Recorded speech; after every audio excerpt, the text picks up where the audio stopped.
Oke, itu tuh hasil-hasil footage dari acara offline kita yang pastinya online kali ini nggak kalah keren dari acara kita yang tahun-tahun sebelumnya ya. Nah, kita perkenalin dulu nih moderator kita yang kece banget, Kak Iren. Halo Kak Iren. Hai Lani. Hai. Oke, langsung mulai aja kali ya. Jadi, hai Kak Jo. Halo, halo Lan. Kalau dilihat-lihat kan mulainya itu dari passion. Nah, banyak banget nih teman-teman kita pasti yang kayak, gimana ceritanya mau buka bisnis dari passion? Kalau passion aja nggak tahu. Nah, kakak tuh baru sadar menemukan passion kakak tuh gimana sih dulu? Kalau di Indonesia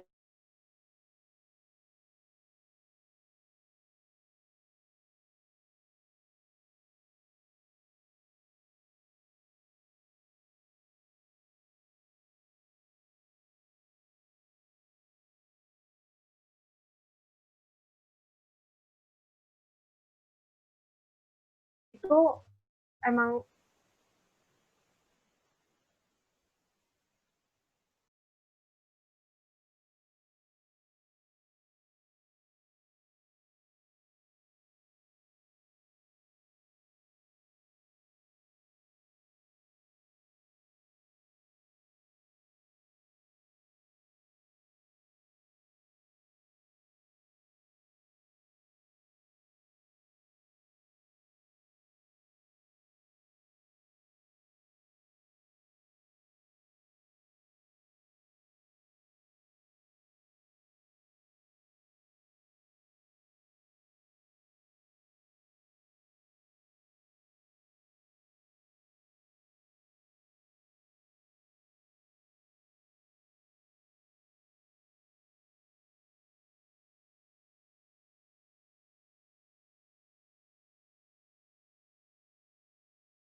di komunitas sendiri kita udah tersebar di berbagai kota di Indonesia.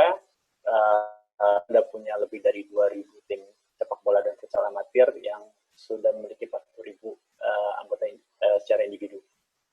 Dan kita bisa di reach di Instagram Indonesia dan Liga.io dan tentunya website kita ayo.co.id. Komponen yang kedua yang utama itu platform kita yang bisa diakses di ayo.co.id memiliki beberapa fitur. Yang pertama itu sparring matchmaker. Jadi kalau teman-teman kalau zaman dulu cari lawan sparring itu masih manual dari kenalan atau kenalan pelatih. Sekarang tuh di Indonesia memudahkan untuk cari lawan sparring melalui online dan by klik aja. It's like a Tinder tapi buat tim sepak bola gitu. Kalau teman-teman yang senyumnya lebar pasti itu main Tinder semua. Oke.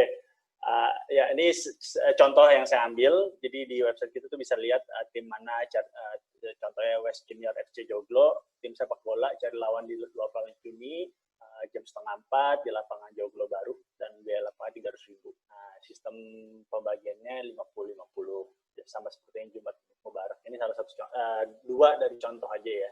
Yang fitur kedua kita punya turnamen manajemen software. Ini fitur yang memudahkan atau mengakomodir para operator kompetisi sepak bola dan futsal untuk mengelola kompetisi yang mereka jalankan. Jadi Indonesia selain operator kompetisi, tapi kita juga membantu operator-operator lain untuk mengelola kompetisi mereka. Bisa dilihat di sini, kita di website kita bisa menampilkan klasemen, hasil pertandingan, dan juga bagian pertandingan. Sedikit balik yang ke sini, ini adalah satu turnamen yang bekerja sama-sama kita dari Sumatera Selatan. Ini mereka menamakan diri Palembang Community League. Ini adalah kompetisi sepak bola di Palembang yang kita secara website mulai atau belum punya dana untuk investasi di dalam bentuk website, sebenarnya nggak perlu khawatir, bisa menggunakan website kita. Jadi semua hasil pertandingan bisa kita tampilkan di web ayo.co.id and it's free. Sama seperti sparring matchmaker juga, it's free for users. Oke. Ini contoh, kalau ini sendiri, yang bagian sepak bola ini adalah Liga Ayo atau turnamen yang kita jalankan di Jakarta. Terus di ayo.co.id juga ada profil, kita menampilkan profil tim dan profil individu pemain. Gitu. Jadi kalau zaman dulu yang punya data statistik dan profil dan sejarah pertandingan pernah dijalankan adalah pemain profesional, tapi di kita pemain amatir pun kita akuin gitu. Jadi contohnya tim salah satu member kita Cerberus FC tim Jakarta, di sini record berapa kali mereka main, berapa kali mereka menang, berapa kali main lawan siapa aja dan anggotanya siapa aja dan ikut tim mana aja. Begitu juga di profil individu, pemain si Aldrian Hafiz ini berapa kali kena kartu kuning, berapa kali kartu merah, kita record semua sama gol yang dicetak gitu. Jadi tadi yang pertama, fitur pertama itu kayak Tinder, yang kedua ini kayak Facebooknya lah. Tapi ini kayak pengakuan buat teman-teman amatir yang selama ini sebenarnya nggak ada yang record gitu. So, komponen yang terakhir yang dikenal sama teman-teman itu komponen terakhir kompetisi yang kita sebut dengan nama Liga Ayo. Liga Ayo sendiri kita udah berjalan di beberapa kota di Indonesia, Jakarta, Tangerang Selatan, Tangerang, sama Bali dengan 3 kategori sepak bola, kategori olahraga yaitu sepak bola, futsal, dan mini soccer. Yang membedakan kita dari kompetisi yang lain, Liga Ayo adalah kompetisi sepak bola amatir pertama yang menggunakan sistem home away. Kalau teman-teman tahu, kalau liga profesional pastinya home away. Nah, kalau di amatir tuh kecenderungan operator akan sewa satu lapangan dan book di lapangan itu aja dan semua main di lapangan yang sama. Kalau di kita memberi kesempatan teman-teman main di lapangan kandang masing-masing. Dan kita di Jakarta udah memiliki 3 strata divisi. Kalau di profesional ada Liga 1, 2, dan 3. Di Liga Ayo juga udah ada untuk yang Jakarta, Liga Ayo sepak bola Jakarta dengan sistem promosi dan degradasi. Ketiga hal ini bisa dibilang kita yang pertama menjalankan di Indonesia. Ini beberapa brand yang punya komitmen untuk sepak bola Indonesia yang pernah support kita, dan kita juga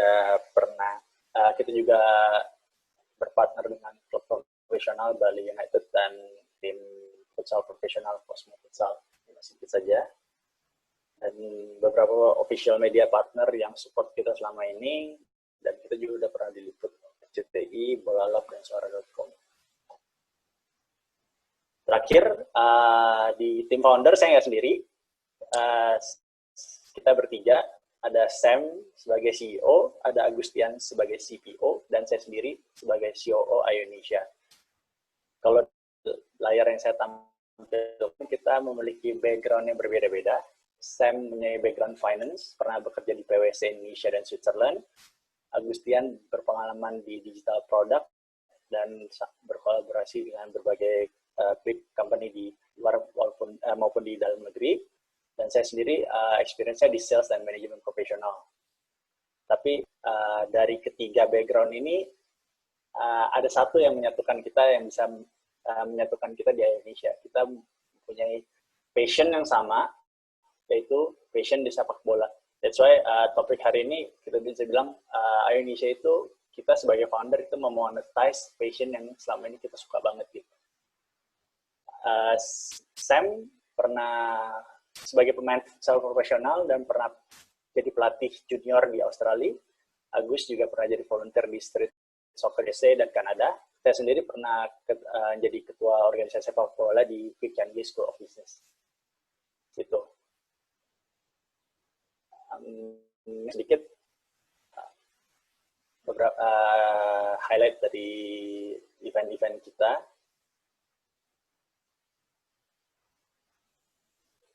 Saya rasa cukup sih.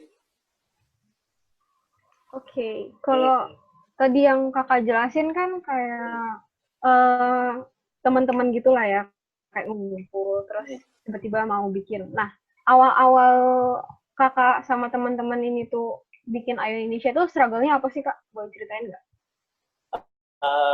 Awalnya itu saya emang masih sampai hari ini masih main sepak bola secara aktif, main reguler. Jadi beberapa di 2015 itu saya rutin main, cuma jam main kita lumayan unik, minggu jam 6 pagi, jadi harus bangunnya jam 5 subuh. Jadi harus berangkat dari Kelapa Gading ke Simpruk tuh jam 5 udah harus di mobil gitu. Nah, nggak gampang cari lawan yang mau main jam 6 pagi karena banyak kan belum pada bangun gitu.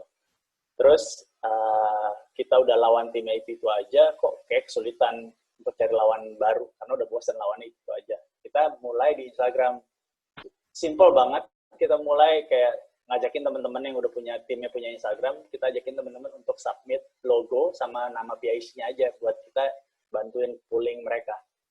Ternyata responnya bagus. Di hari ke-12 kita udah dapat 100 tim.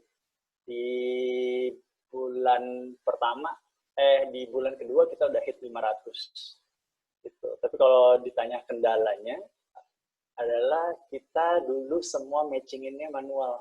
Jadi kalau misalkan ada temen yang mau main di lapangan Simpruk Jakarta Selatan minggu jam 6 pagi, kita harus desainin posting Instagramnya, kita post. Kalau ada yang tertarik, dia akan kontak admin. Ya, which is saya zaman dulu itu saya semua yang kerjain. Terus nanti saya harus bikinin grup sama lawan yang mau gitu. Itu sangat nyita waktu banget karena anytime mereka bisa kontak. Kayak jam 11 malam, ya kalau kita lagi masih melek ya kita harus kerjain gitu. Dan dulu belum ada staff, belum automated di website, semua manual. Itu kendala di awal sih. Ada nggak sih Kak yang tiba-tiba hamin 1 jam bail out gitu? Terus jadi kan pusing nih cari tim lain gitu. Ya, ada sih pengalaman. Jadi gini, di Indonesia itu dulu setiap hasil pertandingan kita pasti posting di Instagram. Jadi dari situ mereka teman-teman tuh merasa diakui, di recognize gitu. Jadi kita dulu menjalankan seperti hukuman, kalau misalkan emang bail out, kita tetap akuin hasil pertandingannya mereka kalah 3-0. Dan ke depannya, kalau mereka mau cari lawan sparring lagi, kita udah wanti-wanti lah. Jadi ya, akan lebih sulit untuk tim yang bail out untuk dapetin lawan sparring di kemudian hari. Karena udah merugikan kan, timnya udah jalan, kadang timnya udah nyampe. Tapi kasus seperti itu emang nggak banyak sih. I see. BTW kalau teman-teman ada pertanyaan bisa langsung tulis di kolom komentar aja ya. Habis itu pas kalau misalnya promosiinnya, kan tadi kan kayak keren banget ya. 12 hari langsung 100 tim gitu. Nah, sebenarnya mereka tuh kayak harus kasih jaminan gitu nggak sih Kak supaya make sure nggak bakal bail out gitu sebelumnya? Atau yang kayak daftar nih bisa langsung masukin? Oh enggak, kalau registrasi sih kita registrasi sebagai member sih kita free, semua layanan free, even kita harus nyariin lawan sparring itu semua free. Jaminan sih belum ada gitu, cuma biasanya persentase yang bail out itu kecil sih, soalnya teman-teman sepak bola khususnya itu rata-rata tuh mereka tuh haus bermain, mereka tuh benar-benar passion lah. Kalau mereka timnya udah tergabung di kita, biasanya itu mereka udah niat bikin logo, bikin Instagram, bikin jersey, itu tuh mereka udah niat banget lah. Itu yang percentage bail out itu less than 5%, less than kurang dari 3%, dikit banget lah, dikit banget. Terus kan kakak kan jadi adminnya nih. Kakaknya juga ikutan main, ikutan ngedaftar diri gitu atau enggak? Oh, ini menarik nih. Saya sama Sam itu sebenarnya pemain aktif sampai sekarang. Main secara liberal amatir, ya, which is di market di Indonesia. Kita pakai fitur kita sendiri buat cari lawan sparring. Kita juga ada terregistrasi, record kita bermain. Cuma satu hal yang unik adalah kita nggak bisa ikut kompetisi yang kita jalanin sendiri. Karena dari awal kita komit nih, biar nggak ada konflik of interest, kita nggak bermain untuk kompetisi kita sendiri. Tapi kalau sparring, iya. Gitu. Terus awalnya bisa kepikiran untuk put on website, jadi orang bisa langsung daftar sendiri tanpa harus kontak admin itu gimana sih Kak? Oh, ketika pacar udah komplain ya, megang handphone terus. Ya. Jadi kayak kita kerja, saya masih kebetulan punya bisnis yang sama dari 2016. Jadi kita 8 sampai 5 kita ngerjain konvensional bisnis kita. Nah, di luar jam 5 itu saya banyak fokus ngerjain Indonesia. Which is, pada waktu itu saya jadi admin. Nah, kalau load-nya udah makin banyak, registrasi dan cari lawan sparring, belum lagi ntar ada yang pertanyaan, gimana registrasi, gimana sparring. Jadi kita udah nggak kuat lagi. Dan kita melihat itu sebagai peluang sih. Sebagai peluang juga. Jadi berarti ini needs-nya ada, idenya, kita udah validate idenya, berarti emang jalan, kebutuhannya ada, jadi kita convert itu jadi online platform. Kalau misalnya dulu awal-awal kan walaupun yang daftar banyak, tapi tuh ada nggak sih di satu ketika di mana dalam 1 minggu misalnya, itu tuh nggak ada yang sparring sama sekali, yang walaupun udah di post, ada satu tim nih yang mau sparring tapi nggak ada yang mau jadi lawannya gitu. Ada nggak sih, Kak? Oke, kalau kita itu hotspot Indonesia itu di Jabodetabek. Kalau misalnya ada tim yang cari di kota yang kecil, itu chance untuk yang nggak dapetnya ada. Jadi misalkan, dia tahu Indonesia dari temennya, dari word of mouth, terus mereka terus ternyata di kota mereka, contoh nih ada temen dari Salatiga gitu, tiba-tiba registrasi, belum banyak komunitas di situ, itu ada peluang untuk dia nggak dapetin lawan di sana. That's why kita aim untuk di 2020 ini untuk besarin reach kita di kota-kota di luar Jakarta dan Jabodetabek. Boleh dikasih tahu dikit gak, Kak? Caranya gimana sih supaya makin luas gitu networknya? Menarik banget di kita. Kita dari 2016 sampai 2019, kita reach 2000 tim lebih, itu nggak ada marketing activity sama sekali. Maksudnya nggak spend marketing budget sama sekali.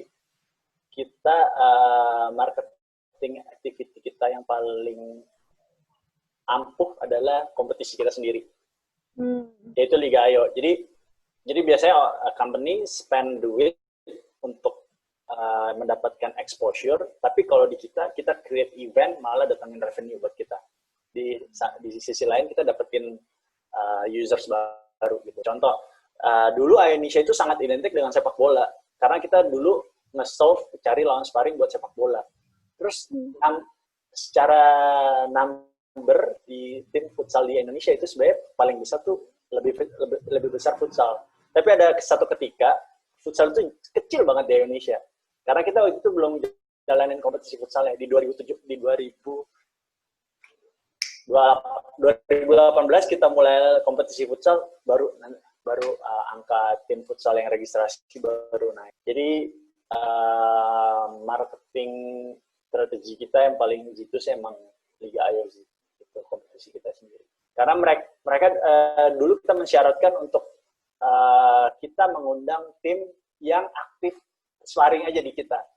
Jadi karena jumlah timnya, kita kan cari satu kompetisi kan 20 tim. Jumlah tim yang mau daftar kan lebih banyak dari 20 tim. Gimana kita milihnya, itu kita mengencourage mereka, kalau semakin banyak sparring, chance-nya makin gede untuk ikut kompetisi di kita. Nah, sebenarnya gimana sih, Kak? Kalau tadi kan lebih kayak ke memonetize-nya itu ngambil revenue-nya, ngambil profit itu pas lomba. Tapi pas awal-awal itu kan nggak bisa langsung bikin lomba si Liga Ayo-nya kan. Nah, gimana sih Ayo Indonesia caranya untuk memonetize passion ini?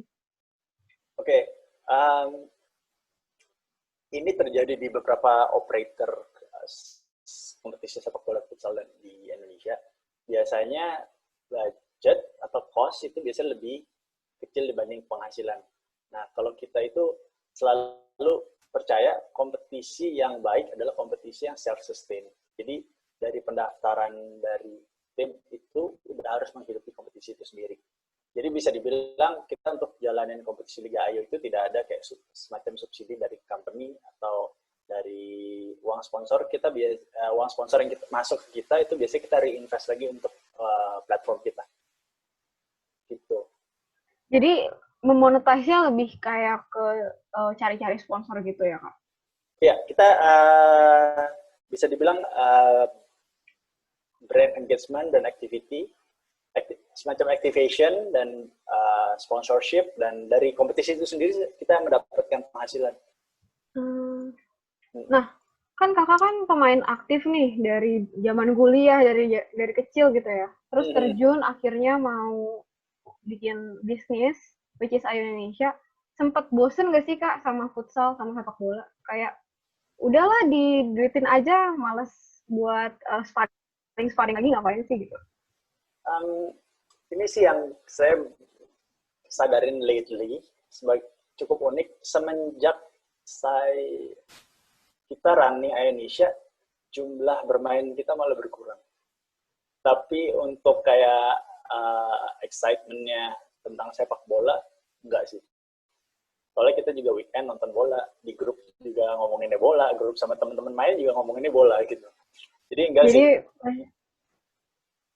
Jadi passion-nya tetap masih ada gitu ya kak, walaupun udah jadi workplace lah ya istilahnya. Ya udah jadi workplace, emang ada rasa capek. Kayak contoh Samuel, CEO kita, dia udah punya 2 anak, punya istri, dia mulai kerjain Ayo sebelum 2020 dia kerjainnya start jam 10 malam.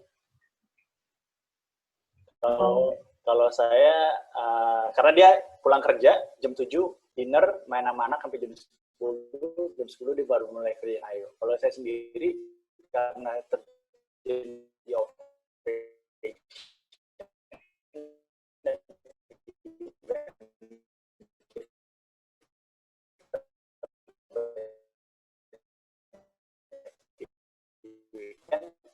saya banyak habisin weekend di kita tahu kayak kalau dimonetize bisa dimakan lah ya.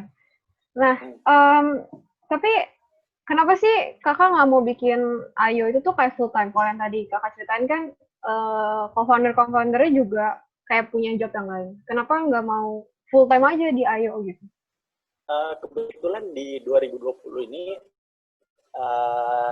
kita udah dapet dukungan dari investor, dan mulai di Maret kemarin Samuel udah full time dan kita udah mulai build tim. Gitu. Karena di konvensional bisnis satu lagi, dan saya sama Sam juga bareng gitu. Jadi kita bagi. Tapi basically kita jauh lebih serius di tahun ini. Gitu. Nah, dari awal tahun kan sebenarnya udah ada pandemi nih kak. Nah, itu tuh gimana sih sekarang keadaan Ayo Indonesia? Kayak kalau sekarang kan udah mulai new normal nih. Mungkin ada lah ya yang udah kangen banget gitu mau sparring-sparring. Tapi di awal PSBB tuh berarti nggak ada kayak acara sparring gitu dong. Iya, jadi sebelum PSBB di Februari itu kita malah udah technical meeting Liga Ayo Futsal. Sebenarnya udah mau kick off tuh.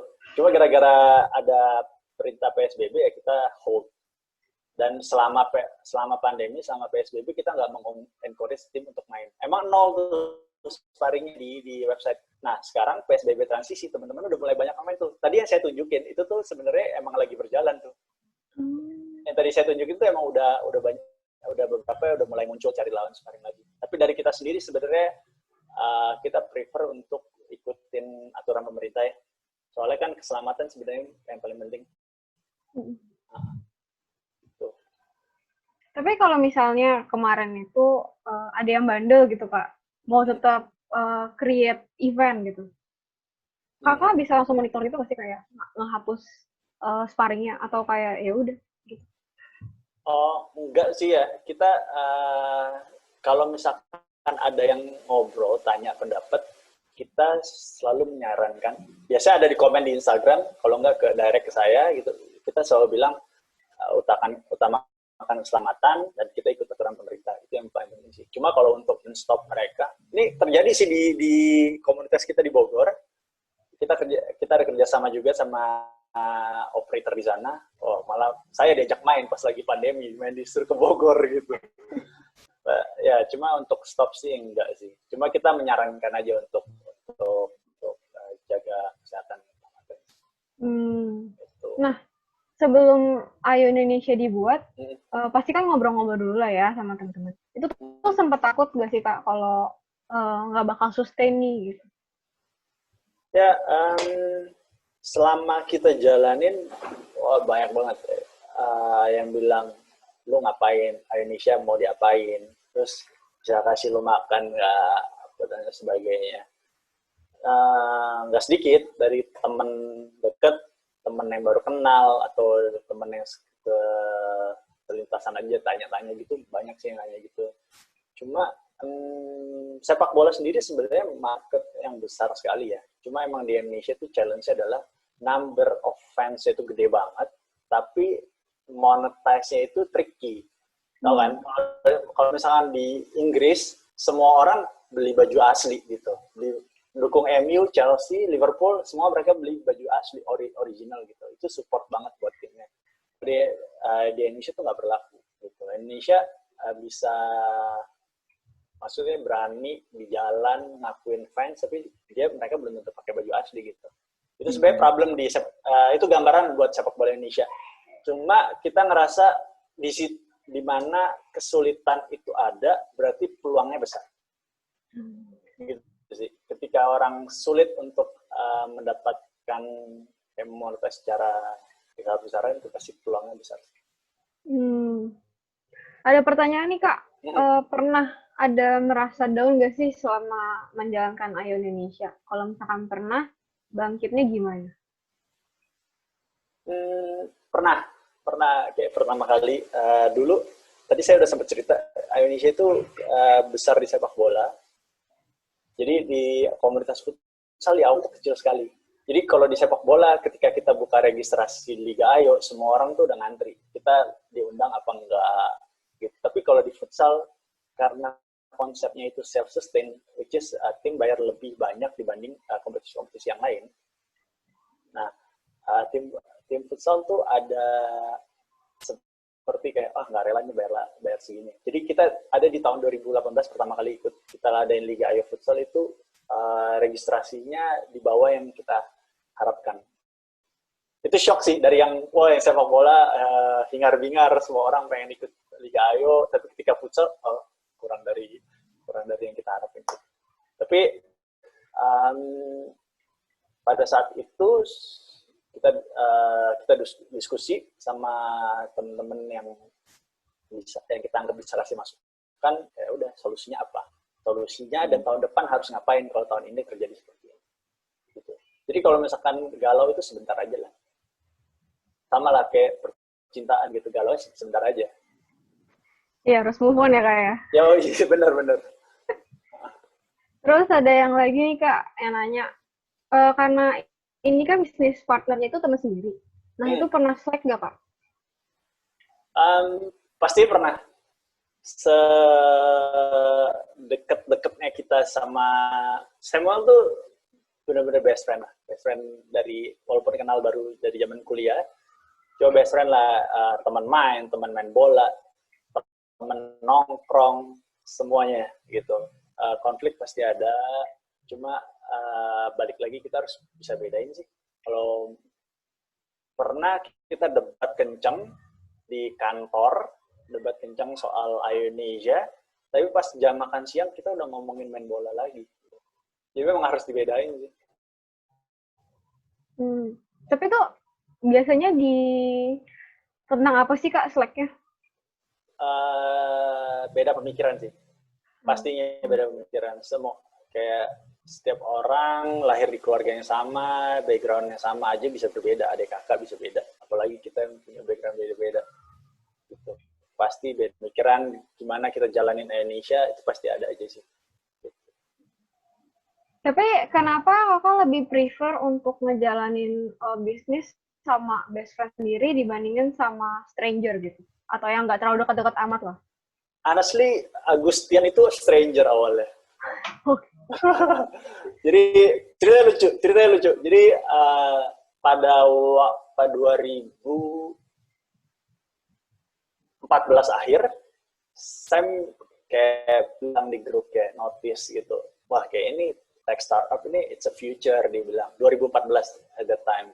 Dia bilang kita kerjain yuk yang berhubungan dengan passion kita, dia bilang gitu. Itu sebelum benar-benar 2 tahun sebelum Liga Ayo atau Indonesia berdiri. Habis itu gak lama kita ada kondangan temen di Bali. Saya waktu itu semua kita di beda kota. Saya lagi di Pekanbaru, Samuel di Timor Leste, Agustian itu di Kanada. Jadi kita ke Bali sama-sama untuk dangin resepsi pernikahan teman. Nah, Agustian itu salah satu best man dari mempelai. Jadi saya temennya cewek, si Agustian itu best man dari mempelai cowok.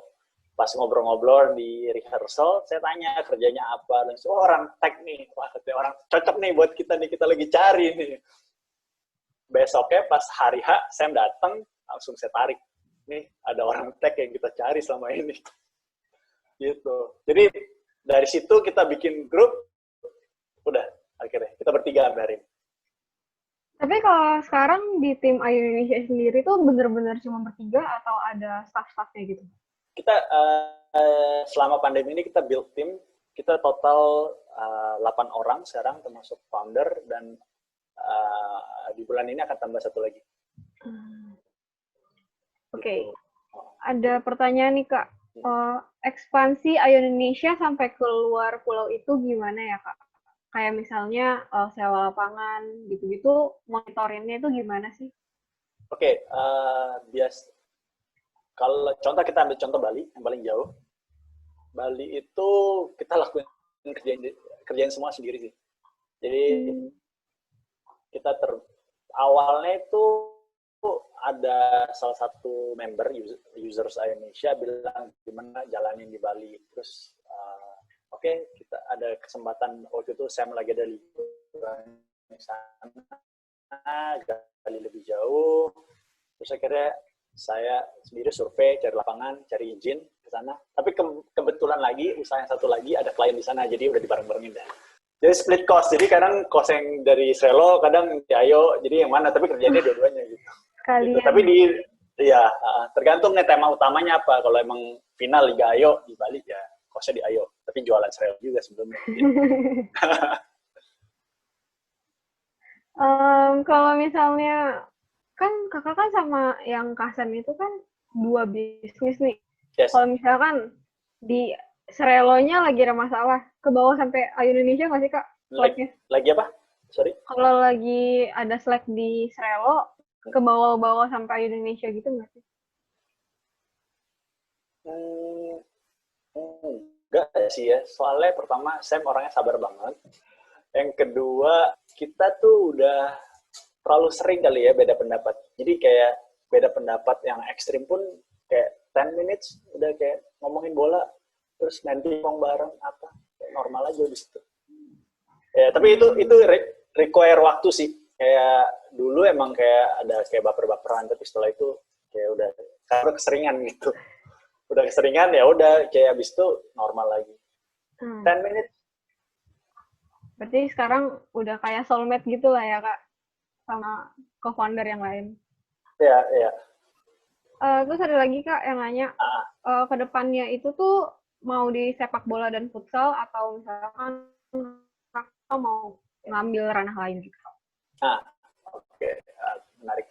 Jadi kita itu di Indonesia itu sebenarnya punya visi untuk memberikan impact di olahraga Indonesia. Jadi kita mulai di sepak bola karena itu ranah yang kita ngerti, dan sepak bola adalah market yang terbesar lah. Maksudnya interest paling besar di Indonesia itu sepak bola.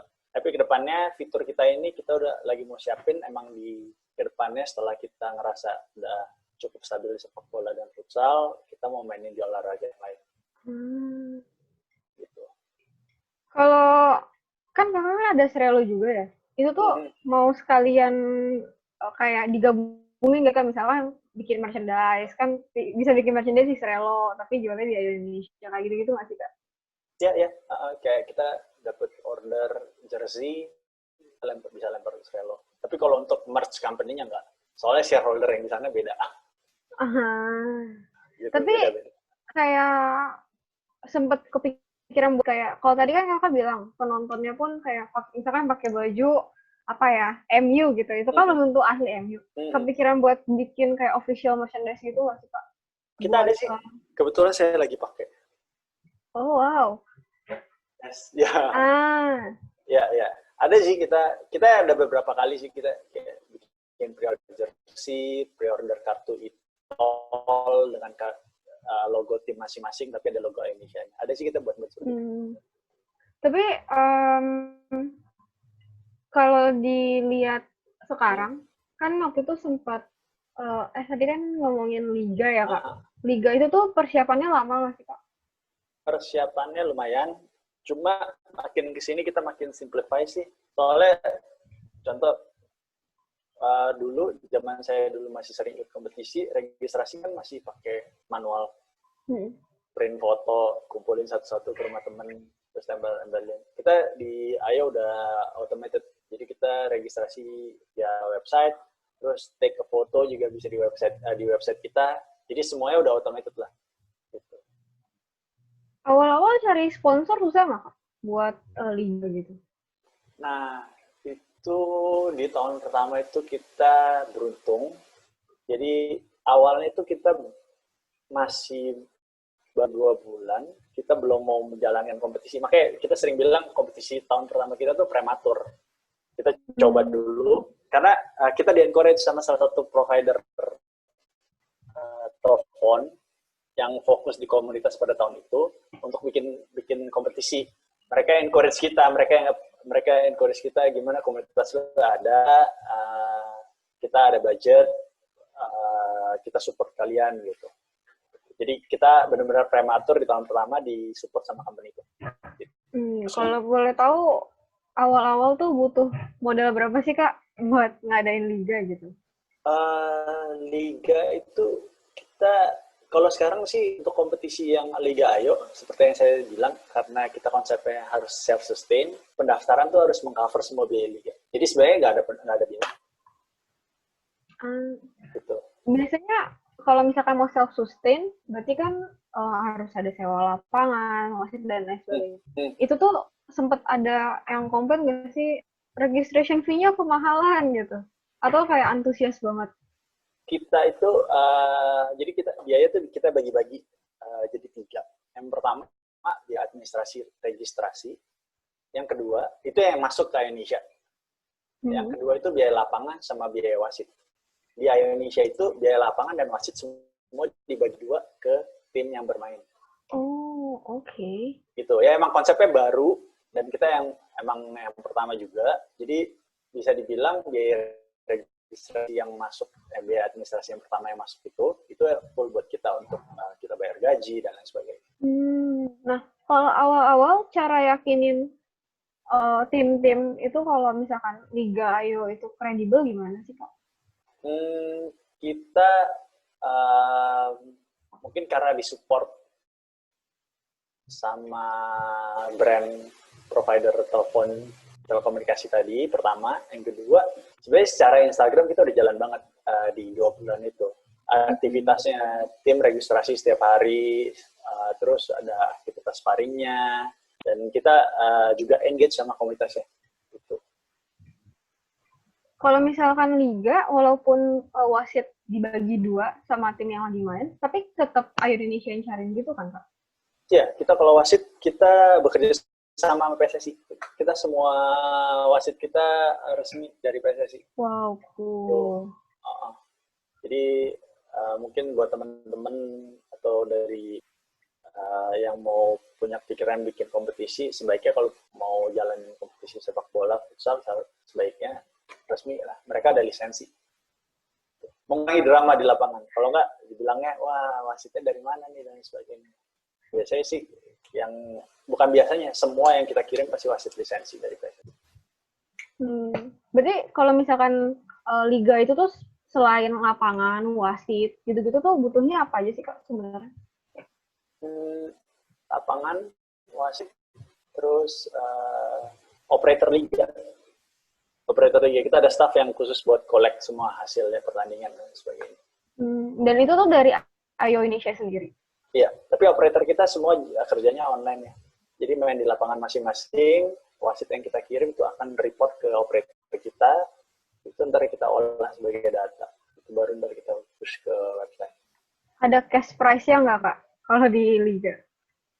Nah, 2016 sampai 2019 kemarin belum ada. Berarti nanti selanjutnya bakal mau diadain nih? berarti. Kita lagi bicara, lagi discuss soal itu. Cuma ini sebenarnya menarik sih kalau di yang sepak bola ya. Kita di tahun 2017 itu karena emang mereka main itu passion, emang hobi gitu.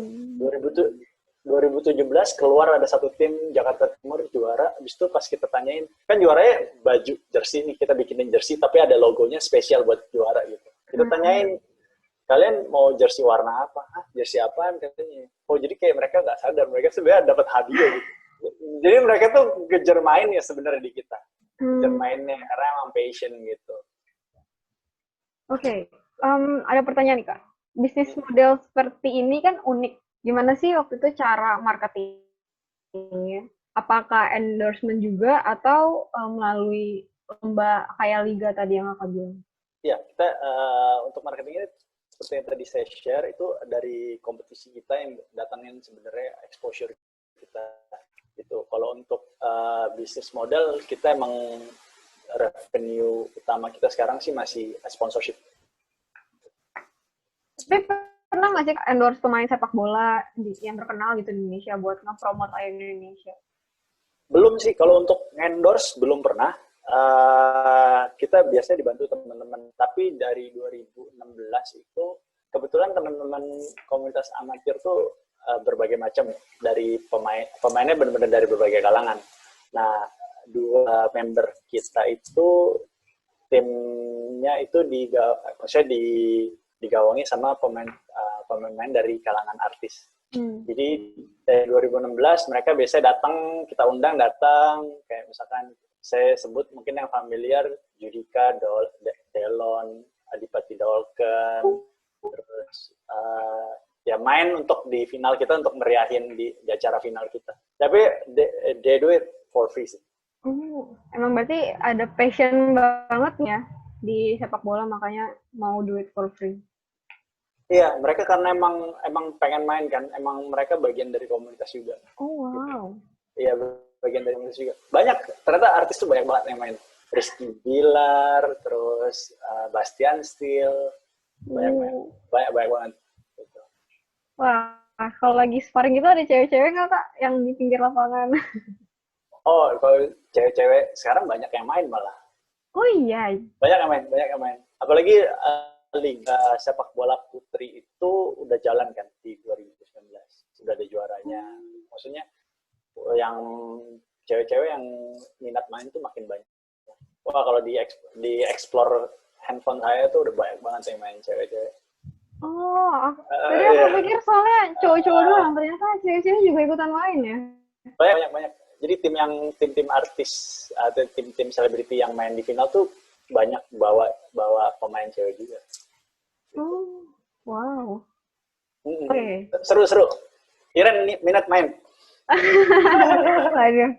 Nanti pada liatinnya saya, bukan bolanya. Wasit aja udah ada loh cewek loh. Oh wow. Ya, kalau lihat postingan Indonesia, kita ada beberapa posting wasit cewek. Gitu. Menarik. Nah, kalau tadi kan disinggung tim amatir dikit nih, Kak. Gimana sih caranya tim Indonesia mengatur liga untuk tim amatir? Karena kita tahu bahwa promotor liga profesional, contohnya PT LIB, kan sering mengalami kendala untuk mengatur seluruh aktivitas liga. Nah, kalau misalkan amatir tuh gimana sih, Kak, cara tim Indonesia buat manage?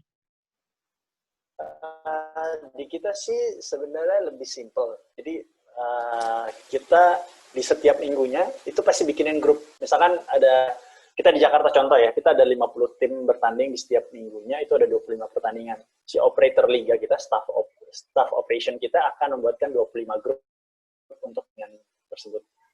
Jadi udah pasti make sure dulu tuh janjiannya kadang di lapangan-lapangan tertentu tuh ada prosedurnya, kayak lapangan milik TNI biasanya harus pakai celana panjang, masuk harus pakai helm, terus harus buka kaca dan sebagainya. Ada peraturan-peraturan spesifik di tempat-tempat tertentu. Biasanya kita koordinasiin termasuk sama warna jersey gitu. Ini si staff operasional kita akan bantu mediasiin. Nanti jadwalnya itu sebenarnya kita dari awal tuh jadwal udah langsung 1 season dari awal. gitu. Jadi jadwal satu season itu kita langsung kasih ke komite wasit PSSI untuk mereka atur juga wasitnya setiap minggunya gitu. Jadi ntar kita kasih tahu ini lapangannya di sini. Kalau misalnya ada perubahan lapangan karena force major, kita juga koordinasi ke si staff kita itu akan koordinasi ke tim wasit gitu. Lebih simpel sih sebenarnya kita. Gitu. Kalau misalkan liga gitu, kakak sama teman-teman lain on the spot, standby on the spot atau serahkan pada operator? Kita serahin ke wasit. Soalnya contoh di Jakarta di 2019 itu 25 pertandingan di weekend di Sabtu Minggu. Tim kita cuma pada 2019 tim kita cuma berlima termasuk founder. Jadi kita nggak bisa bagi ke 25 tempat gitu. Jadi emang kita harapannya adalah liga ini atau kompetisi ini tuh jalannya lean, nggak terlalu berat di organisasi. Jadi biaya yang kita bebankan ke peserta juga nggak besar. Soalnya kalau kita assign 25 orang di 25 tempat, itu akan impact lagi ke biaya pendaftaran mereka. Iya sih. Oh ya, ada yang nanya nih Kak, Indonesia itu untuk semua kalangan atau misalnya ada range umur gitu? Kalau misalnya orang-orang biasa gini, bisa nggak sih ikutan dengan mudah? Kita kan ada dua ya, ada sparring, ada liga, ada kompetisi. Tapi sampai hari ini keduanya kita masih bebas. Jadi di liga itu unik, range umur itu ada yang 45 masih bermain. Itu di tim saya, malah tim yang saya tergabung, tapi saya nggak ikut di kompetisi. Ada yang masih kayak 16-17 ada. Jadi kita tuh sebenarnya basisnya komunitas untuk liga yang udah berjalan. Jadi kalau komunitasnya umurnya campur nggak masalah. Berarti kayak ada satu tim sepak bola yang kayak bisa semuda 16 tahun, tapi paling tuanya bisa ada yang 40 tahunan gitu dong, Kak? Iya. Di tahun 2016 ekstrim malah. Salah satu member kita dari Bogor, itu tim alumni IPB, itu ada yang 70 masih main. Oh, wow. Dan aktif banget at the time. Itu. Iya. Dedikasi. Ya, tapi kedepannya kita mau fokus di kompetisi SMA. Karena kita ngelihat kompetisi sepak bola SMA belum ada yang tiap tahun pasti jalan. Kalau Liga Ayo kita kan maunya kompetisi yang selalu ada tiap tahun. Dan kita mau sajiin itu buat SMA di Indonesia gitu. Kalau misalnya aku nggak punya tim sepak bola nih Kak, aku nggak punya tim futsal, tapi aku pengen ikut sparring, cobain. Itu tuh aku bisa langsung kayak daftar tim diri secara personal, atau aku harus cari tim gitu? Oke. Website kita sih memungkinkan untuk regis individu dan kayak daftar ke tim yang diinginkan. Tapi biasanya admin kan dia bingung kalau misalkan ada orang yang nggak kenal regis. Biasanya mereka kontak kita. Kontak kita bantu kenalin. Biasanya kalau kita permisi dulu, kita bantu kenalin, teman-teman di Ayo sih biasanya pasti terima. Gitu. Nah, mungkin teman-teman yang belum punya tim bisa nih, daripada gabut kan di rumah dalam lari-lari. Bisa kan, masih, kalau futsal oke lah ya, kalau sepak bola kan masih ramai banget. Futsal oke lah. Iya. Cari kegiatan. Kita ada satu layanan lagi sih sebenarnya, cuma belum kita masukkan dalam platform, tapi kita jalanin masih di Instagram. Jadi kita sebutnya Open Play. Open Play itu untuk teman-teman yang nggak punya tim atau yang mau join main bareng, whoever can join. Ya, misalkan banyak kan sih yang datang tuh orang-orang yang baru pindahan dari luar kota, belum ada teman main. Atau teman, saya pernah teman dari Ambon, 2 orang lagi main ke Jakarta, mereka bawa sepatu bola. Terus mereka ikut Open Play di Indonesia. Bilangnya ya udah di Jakarta bosan, pengen mereka hobi main bola, mereka join. Jadi Open Play itu sebenarnya kita Indonesia bisa adakan, tapi kita encourage teman-teman buat ngadain di sebagai host. Gitu. Kita bantuin cari pesertanya, tapi mereka bisa jadi host. Tapi pas kakak sejauh ini, menurut kakak tuh hal paling apa sih yang paling cuma bisa didapetin di pas bikin Ayo Indonesia, ngejalanin Ayo Indonesia? Pelajaran apa sih yang kakak dapetin? Kalau menurut saya kepuasannya itu ketika kita bisa kasih social impact ya. Itu di 2018 ada saya lagi mau main bola di satu lapangan, terus tiba-tiba ada teman member, saya sebenarnya nggak kenal, maksudnya nggak kenal secara personal, terus dia datengin saya, dia say thanks, dia bilang katanya dia tim Tangerang tapi ikut di Liga Jakarta, mereka bela-belain tiap minggu main di Liga Jakarta. Dia bilang, saya dari tim Ekstrim Poncol, saya PIC-nya, saya mau say thanks soalnya dulu sebelum ada Liga Ayo, katanya teman-temannya itu buat ngumpulin 22 orang main di lapangan sepak bola itu susah banget. Karena di kampungnya mereka itu banyak junkie atau pemakai narkoba. Gitu. Jadi terus ketika mereka announce, mereka niat banget untuk ke Liga Ayo, lapangan mulai penuh, dari nyari 22 susah, jadi 40, terus mereka gaya hidup mereka udah mulai berubah.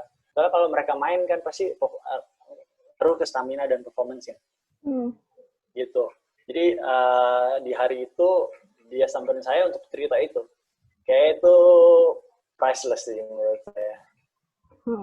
Iya Jadi kayak ya kita kalau ada social impact sih luar biasa, berasanya beda banget. Nah, tadi kan Kakak bilang nih mau merambah ke olahraga lain. Itu tuh udah di planning nggak? Udah mulai bergerak atau yang kayak masih nyusun-nyusun rencana gitu sih, Kak? Kita masuk ada di blueprint kita, tapi belum di tahun ini. Cuma kita udah minta developer kita, which is tim internal kita untuk mempersiapkan ini platformnya itu fleksibel untuk di apply buat olahraga yang lain. Gitu. Jadi emang kita udah ada di blueprint kita, cuma belum dalam waktu dekat. Karena kita di sepak bola juga masih kecil lah, masih dibilang masih kecil, masih banyak perjalanan masih jauh. Kita mau mantepin dulu di sepak bola ini. Emang ada sekalian juga nih, pas banget ada yang nanya. Emang harapan dan goal terbesar dari Ayo Indonesia ke depannya itu apa sih, Kak? Kita Indonesia itu masyarakatnya punya minat akan sepak bola. Sepak bola itu 77% dari populasi. 77%. Jadi itu campur dari yang main sekali-sekali doang, dari yang nonton, cuma baca berita dan sebagainya, itu totalnya 77%. Cuma tingkat partisipasinya itu cuma 8%. Jadi terus belajar dari tim-tim dari negara-negara yang punya prestasi olahraga yang baik, itu biasanya tingkat partisipasi bermain sepak bola atau berolahraga itu tinggi. Nigeria itu 80-90%. That's why mereka bisa langganan Piala Dunia. Australia itu 70-an. Jadi harapan kita melalui Indonesia, kita tuh bisa mempermudah dengan fitur-fitur yang kita kasih, dan kita meningkatkan partisipasi semua masyarakat Indonesia untuk bermain sepak bola dan olahraga lain. Makanya kalau dilihat semua fitur kita itu it's about melayani melayani untuk mengelola kompetisi dan lain sebagainya. Nah, kalau misalnya ke olahraga lain, berarti kayak harus cari-cari network lagi kan, Kak? Maka itu tuh kayak cuma mau kerjasama atau sekalian aja masukin ke tim. Jadi nanti ada tim khusus sepak bola dan futsal, nanti ada tim basket dan lain sebagainya. Kalau zaman sekarang sebenarnya yang seru collab ya. Iya. Yang seru collab ya. Jadi banyak artikel bagus yang bilang kayak zaman sekarang itu bukan kompetitor, semua itu teman, bisa kolaborasi bareng. Kebetulan kita juga di olahraga lain ada teman-teman yang ngerti gitu. Kalau misalkan ada teman-teman di industri olahraga yang lain yang punya visi yang sama, kita sih open banget buat collab. Gitu. Oke. Kalau misalnya kakak boleh cerita dikit Srelo itu tuh termasuk passion nggak sih, Kak? Srelo itu, honestly itu berdiri 2012. Di, didirikan sama best friend juga, suami istri. Jadi istrinya itu teman main dari zaman kuliah dulu. Saya tuh jujur baru join 2019. Cuma di Srelo itu mempunyai kuasaan yang berbeda. Jadi Srelo itu kita sedikit tentang Srelo. Srelo itu jasa printing kain dan jahit, dan kita punya tim konveksi untuk membuat dari ide sampai jadi produk gitu. Kepuasan yang kita dapat dari Srelo adalah karena 80% dari customer kita itu biasanya 80% itu UKM. Jadi ibu-ibu yang biasanya udah dirumahkan karena punya anak, itu biasanya kan dari kerja pasti kaget kan, mereka pasti masih ada ide, masih ada semangat untuk dari penghasilan. Melalui Srelo mereka bisa nuangin ide-ide mereka. Jadi kepikiran mau gambar apa, mereka biasa cari di Shutterstock, kita yang downloadin, kita yang layout, kita yang print, kita yang jahit, sampai kita kirim juga ke customer end user. Jadi apa yang kita lakuin di Srelo adalah memproduce pengusaha-pengusaha baru melalui layanan kita yang sebenarnya minimum ordernya kecil banget. Print kayak satu scarf, mau print gambar muka Iren, satu scarf kita kerjain. Karena minimum order kita cuma 1 meter.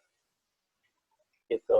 Jadi kan biasanya kan untuk memulai bisnis kan yang repot adalah butuh modal besar dan butuh keberanian besar untuk mengeluarkan modal besar gitu. Tapi di Srelo itu minimum ordernya kecil sekali, kayak cuma 1 meter kain.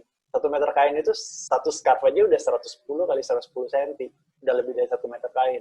Nah, karena kemudahan itu orang jadi berani mencoba gitu. Jadi berani mencoba jualan, dan nggak sedikit yang tadinya cuma nyoba-nyoba, jadi sekarang jadi full time untuk jualan, jadi reseller kita.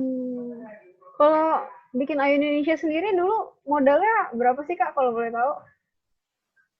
Jujur di awal modalnya itu kuota internet buat buka Instagram ya. Iya. Jadi kita bertiga baru chip in uang itu saat kita bangun PT. Jadi kan harus ada modal yang di store. Jadi selama ini kita nggak pernah nyetor modal apa-apa. Jadi ketika kita harus ada yang modal di store baru kita masuk. Tapi value kecil banget, less than 50 bertiga. Wow. Kecil banget. Pertama kali pas bikin Instagram gitu kan. Ya. Kakak sama teman-teman promotnya gimana tuh, Pak? Kita ini banget hustling banget. Jadi kita bikin nama Indonesia, logonya pun masih kayak pakai Word. Terus kita bilang kita tuh siapa gitu. Kita tuh platform buat membantu mencari lawan sparring. Terus kita DM-in satu-satu. DM-in siapa tuh, Kak? Yang Kakak kenal gitu? DM-in tim-tim yang udah punya Instagram.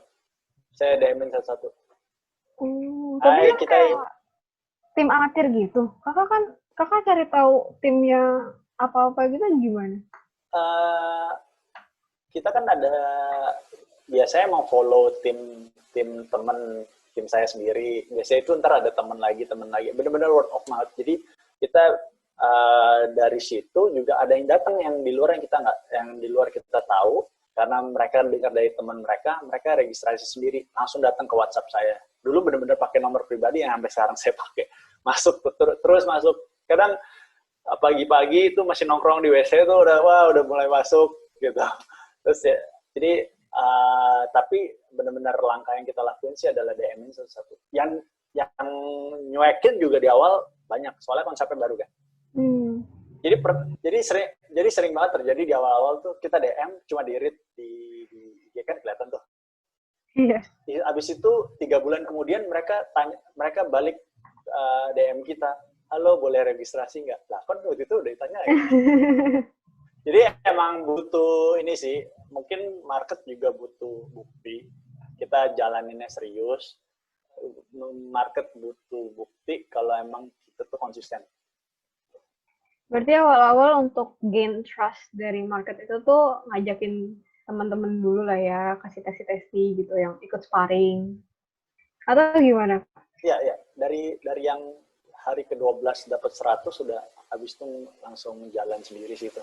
Udah mereka dari benar-benar dari mulut ke mulut sih. Dan mereka biasanya tuh zaman dulu tuh hasil sparringnya mereka itu mereka biasanya tuh repost lagi. Nah itu sebenarnya keuntungan di kita. Ada foto, ada hasil, ada pencetak gol, mereka repost, habis itu mereka pamerin ke cewek-ceweknya mereka. Seriusan, seriusan itu dulu zaman dulu saya masih jadi admin, itu saya kalau misalkan postingnya telat, saya diteror. Ya, Wow. mana nih hasil kemarin nih, gue nyetak 2 gol loh, gue pengen posting nih sekarang di Instagram gue. It happened. Ya, begitu. Wah. Berarti kakak dulu standby juga dong buat foto-foto? Atau ada yang kayak sama temen foto-fotonya sendiri? Oh enggak. Kita kita kita itu benar-benar mengharapkan kontribusi mereka.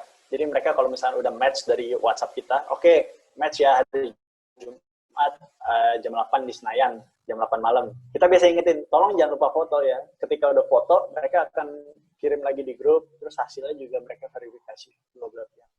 Dan itu bekerja juga di website kita. Hasil pertandingan diverifikasi kedua belah pihak gitu. Dan mereka upload foto.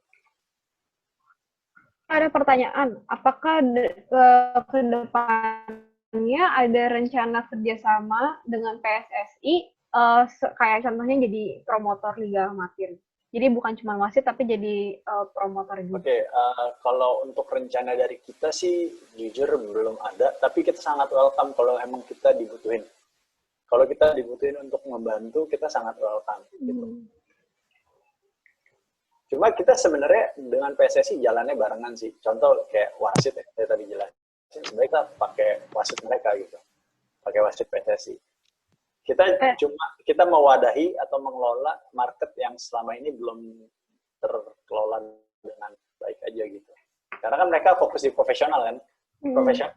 Marketnya di market pemain profesional dan pemain yang menuju profesional. Kalau kita tuh market yang 2016-2019 tuh yang kita sering sebut market yang Senin sampai Jumat pakai pantofel, yang Sabtu Minggu pakai sepatu bola gitu. Oke. Jadi, boleh kasih tahu nggak sih Kak, pesan-pesan nih misalnya, sorry. Ayo Indonesia ada rencana untuk pembinaan dari usia dini juga nggak sih Kak? Kayak mungkin misalnya akademi atau SSB untuk kelompok usia gitu. Jadi nggak cuma sparring tapi ada akademi juga gitu. Ya, kita ada aim untuk ke situ. Soalnya kita percaya kasih impact itu yang paling benar-benar memberikan impact sebenarnya kalau kita mulai dari usia dini. Soalnya kalau udah kayak di market yang kita mainin sekarang, sebenarnya mereka udah nggak berkarir di sepak bola. Mereka benar-benar komunitas yang mau have fun tiap weekend gitu. Kita ada rencana itu, udah ada di blueprint kita, tapi kita step di tahun ini kita mulai di market SMA. Gitu. Mulai dari SMA dulu, nanti ntar kita mau turunin lebih bawah lagi. Sebenarnya operator liga usia muda itu udah banyak. Cuma kita pengen tahu aja sih the best way ke depannya tuh gimana untuk yang usia muda. Apakah kita jadi pelengkap ataukah apa kita bisa jalan bareng-bareng sama mereka. Sebenarnya yang paling penting kan tujuan akhirnya kan. Iya.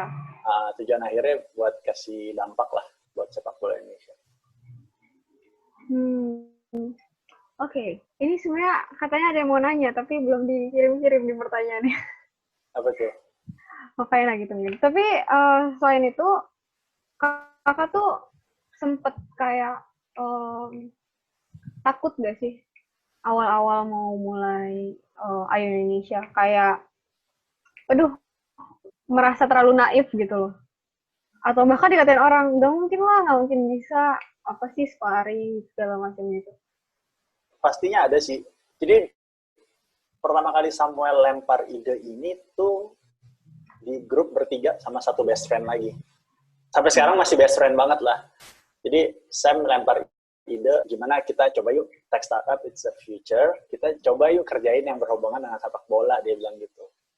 Terus satu best friend ini bilang, berat bro, kita semua semua bertiga nggak ada background IT. Gimana kita bisa bikin company IT kalau kita bertiga tuh nggak ada background. Kita bertiga lulusan IB to CMG gitu, lulusan ekonomi semua gitu. Terus tapi pada saat itu saya menanggapinya beda karena itu diskusi mati di grup. Saya private SAM. Gitu.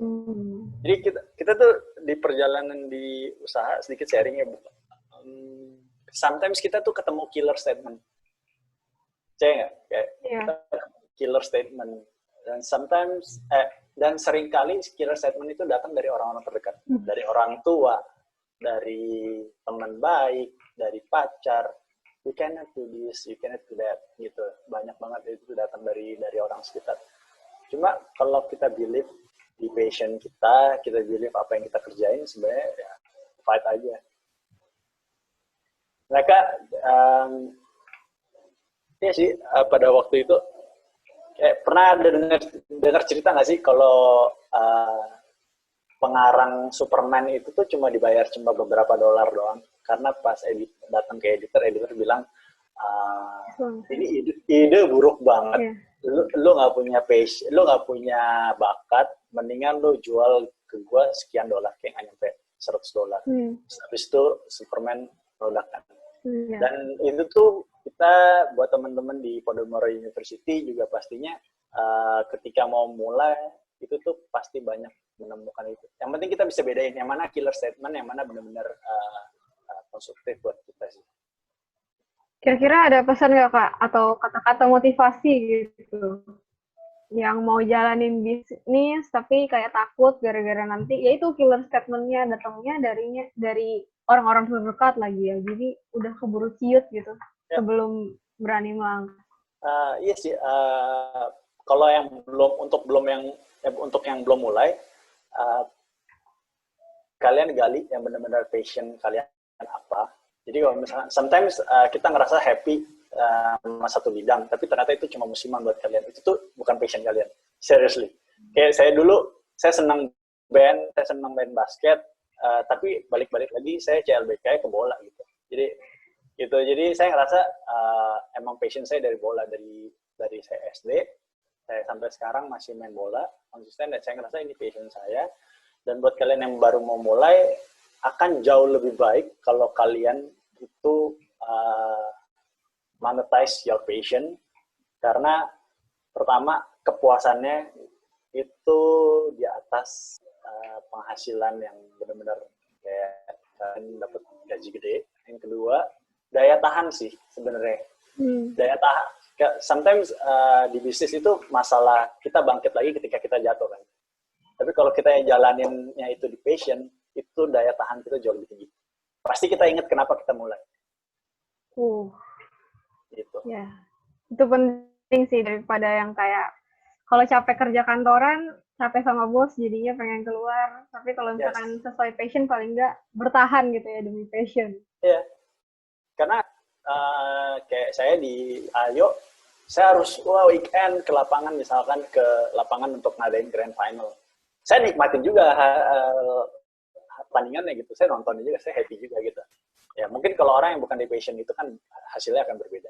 Mungkin dia bakal ngelakuin itu sebagai pekerjaan. Nah, kalau misalnya kakak mau ngerambah ke olahraga-olahraga lain, kakak takut nggak sih kayak, aduh nanti nggak sebagus yang futsal sama sepak bola nih, gara-gara mungkin kayak basket atau badminton bukan passion kakak gitu. Balik lagi nih ya, kita kan build company ini sebagai passion. Tapi ketika kita udah ngomongin bisnis secara keseluruhan, ya kita harus realistis. Ketika kita harus ekspansi ke yang olahraga even yang kita nggak ngerti, gitu. Cuma tetap kan basic kita tetap di sepak bola, di passion kita yang kita jalanin gitu. Cuma ketika ada peluang di situ, balik lagi gitu tuh pengusaha kan. Kita harus ingat pengusaha. Kita harus opportunist gitu. Iya. Gitu sih. Oke, ini ada pertanyaan lagi. Kakak ada ketertarikan buat lebarin ke badminton nggak? Soalnya seperti yang kita tahu, bulu tangkis di Indonesia kan jalan banget. Bisa dilihat dari segi kemenangan Indonesia sendiri di pertandingan kelas dunia. Dan jujur lumayan sulit buat nyari teman lawan main yang seimbang. Soalnya kan lebih seru kalau misalkan seimbang. Atau mungkin dari marketnya yang kurangkah apa gimana?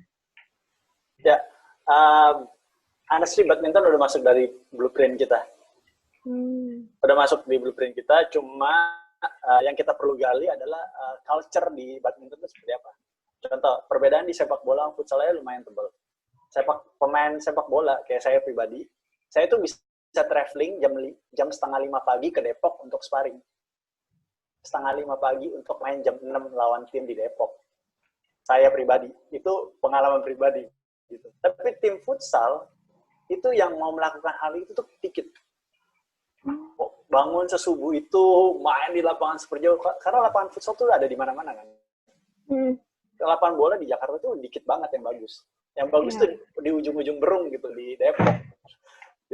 Ya, Senayan, di Simprok. Kita yang di Kelapa Gading ya harus ekstra kan. Nah, kita mau lihat juga di badminton itu sebenarnya orang willing to traveling jauh-jauh nggak sih? Gitu. Nanti baru kita apply-nya gimana di untuk segmen badminton. Cuma untuk badminton sendiri sebenarnya kita udah planning sih.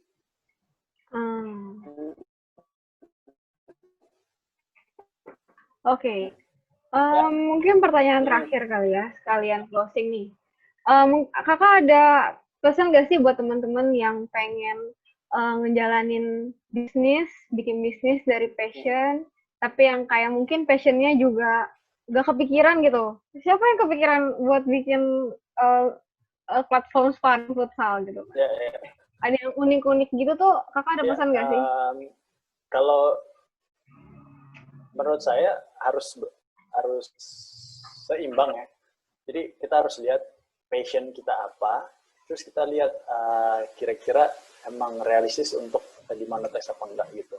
Tapi saya sih so far yang lihat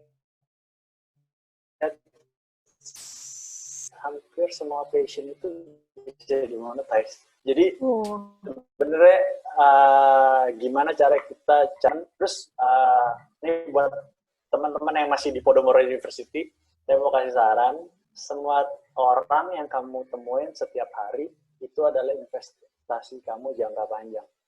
Jadi perbanyak teman sebanyak-banyaknya, perbanyak koneksi sebanyak-banyaknya, karena kita nggak pernah tahu. Hari ini mungkin dia adik kakak kelas atau adik kelas kita di kampus, saya junior atau senior. Mungkin kedepannya bisa collab bareng sama kita. Saya kasih contoh, salah satu brand, banyak dari brand yang support kita dan profesional club yang support kita itu sebenarnya ada yang teman kenalan, ada senior di kampus, ada yang, jadi we never know gitu. Jadi perbanyak teman, sama perbanyak ikut seminar kayak Get Trainer ini. Seriously. Oke. Soalnya saya dulu itu house seminar zaman kuliah. Jadi kayak ada, saya sangat salut sama Podomoro University punya event seperti ini. Ini sangat mengencourage. Terus kemarin ada pitching segala kan. Saya lihat ya. Iya, ada pitching competition. Abis ini kayaknya cookies, ada nenek lu, ada fuck the trend, wah keren-keren. Dulu saya lulusan entrepreneurship management, tapi pada saat itu masih baru banget ini gitu. Jadi saya ngeliat ini sih bagus banget gitu. Dan seminar itu menurut saya recharge kalian yang selama ini udah dihantam sama killer statement yang tadi. Ketika ketemu seminar itu biasanya ngecharge lagi untuk semangat. Oke, mungkin ini pertanyaan personal sih sebenarnya. Terakhir kan, serius. Gimana caranya supaya menyimbangin being realistic tapi oportunis juga gitu? Soalnya kan terkadang kita mikir, oh bisa nih kita bikin brand kayak gini, tapi kata orang kurang realistis. Nah gimana sih Kak supaya nyimbangin gitu? Kita harus, ini sih, kalau menurut saya kita harus ngelihat market, tapi kita juga jangan terlalu menceng dari apa yang bikin kita mulai. Itu sih. Kayak di Ayo itu, bikin Liga Ayo itu lebih challenging karena biayanya lebih tinggi kan untuk registrasi tim. Sedangkan bisa bikin kayak turnamen yang sekali kelar, kita liga ya, kita lebih panjang, jalan 3-4 bulan. Tapi kompetisinya 1 hari kelar aja tuh banyak di Jakarta gitu. Jadi kalau misalnya mau